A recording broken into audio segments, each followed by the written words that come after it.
Bismillahirrahmanirrahim. Asifatul khamisatul wajibatul lahu ta'ala al-qiyamu bin nafsi.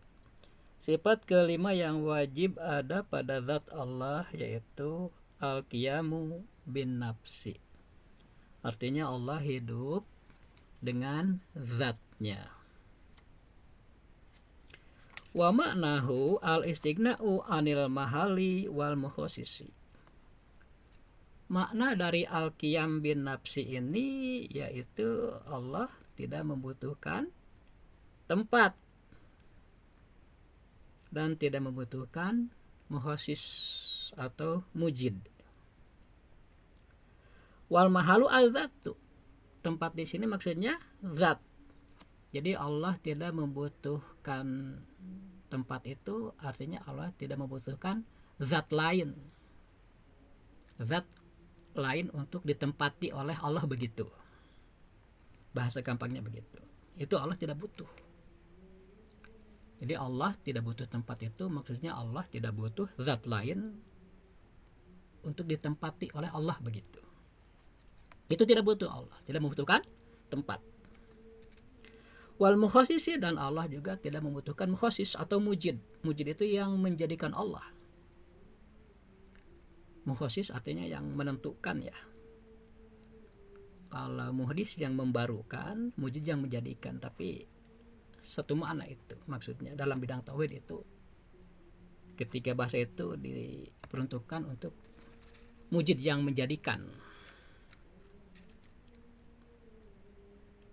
Pamana qanillahi ta'ala qa'iman bi nafsihi anahu ghaniyun an datin yakum biha wa ghaniyun an mujidin. Maka makna dari keadaan Allah itu al-qiyamu bin nafsi, yaitu sesungguhnya Allah pertama tidak membutuhkan zat untuk ditempati oleh Allah, dan yang kedua tidak membutuhkan mujid untuk menjadikan Allah. Li'annahu ta'ala wal mujidu lil asya. Justru karena sesungguhnya Allah itulah mujid yang asli yang menjadikan segala sesuatu. Jadi sebagai mujid tentu tidak perlu mujid yang lain. Wadalilu ala annahu ta'ala qaimun bi nafsihi amtakula. Sedangkan dalil akli izmali yang menunjukkan bahwa Allah tidak butuh tempat dan tidak butuh mujid, itu antakula, hendaknya engkau berkata, laukan Allah ta'ala muhtajan ilal mahali ayadzatin yakumu biha kama ibtaqarul bayad illa dzatil lati yakumu biha lakana sifatan. Seandainya Allah itu membutuhkan zat lain untuk ditempati oleh Allah, tentu Allah ini sifat. Sama seperti warna putih ya. Warna putih itu membutuhkan tempat. Karena warna putih ini sifat. Dia bukan zat. Dia membutuhkan zat lain untuk ditempatinya. Warna-warna ya, itu sifat. Ukuran-ukuran, bentuk-bentuk, itu semua sifat. Nah, sifat ini perlu zat untuk dia tempati, begitu. Nah, seandainya Allah itu membutuhkan zat lain untuk ditempati, tentu Allah ini sama dengan sifat.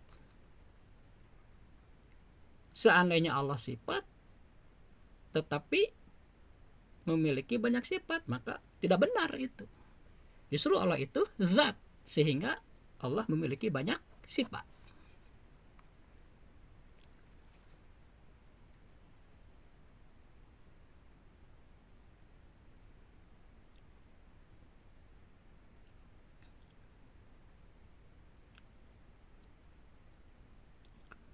Wallahu ta'ala la yasihu ayakunna sifatan. Jadi tidak sah jika dikatakan Allah itu sebagai sifat. Li'annahu ta'ala mutasifun bisifatin. Li'annahu ta'ala mutasifun bisifati. Karena sungguhnya Allah itu memiliki banyak sifat. Jadi sifat tidak bisa disifati lagi, begitu maksudnya ya. Justru yang memiliki sifat itu adalah zat. Kalau zat sah dia memiliki banyak sifat.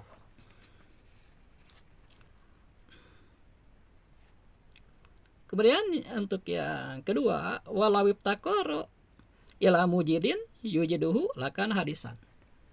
Yang kedua, Allah itu tidak membutuhkan mujid, tidak membutuhkan yang menjadikan Allah. Karena kalau Allah itu membutuhkan mujid, membutuhkan untuk dijadikan oleh yang lain, maka Allah itu tentu hadis baru. Pasti ada awalnya. Seandainya Allah baru butuh kepada muhdis atau kepada mujid, maka akan terjadi daur dan tasalsul. Tasalsul itu berantai ya, misalnya Allah butuh untuk dijadikan oleh A misalnya. Sedangkan A ini juga karena dia Tuhan setingkat dengan Allah, tentu A juga butuh dijadikan juga oleh yang lain, oleh B misalnya ya. Sedangkan B juga sama derajatnya, dia juga tentu butuh dijadikan oleh C misalnya. Terus berantai sampai tidak ada akhirnya. Itu mustahil, tak mungkin terjadi hal seperti itu. Itu namanya tasalsul, itu mustahil. Atau kalau tidak tasalsul, dawar. Dawar itu saling membuat. Misalnya Allah dijadikan oleh A, sedangkan A juga dijadikan oleh Allah, itu juga sama, tidak pernah terfikirkan oleh akal manusia yang sehat ya. Itu bagaimana mungkin? Sehingga daur ini pun mustahil. Jadi daur dan tasalsul ini mustahil. Sudah dijelaskan juga itu di dalam dalil akli ijmali sifat kidam dan bako ya. Jadi kesimpulannya, Allah itu al-qiyamu binafsi, Allah tidak butuh zat lain untuk ditempati oleh Allah. Karena jika butuh berarti Allah itu sifat, dan ternyata Allah adalah zat bukan sifat. Yang kedua, Allah tidak butuh kepada muhdis atau mujid atau mukhasis.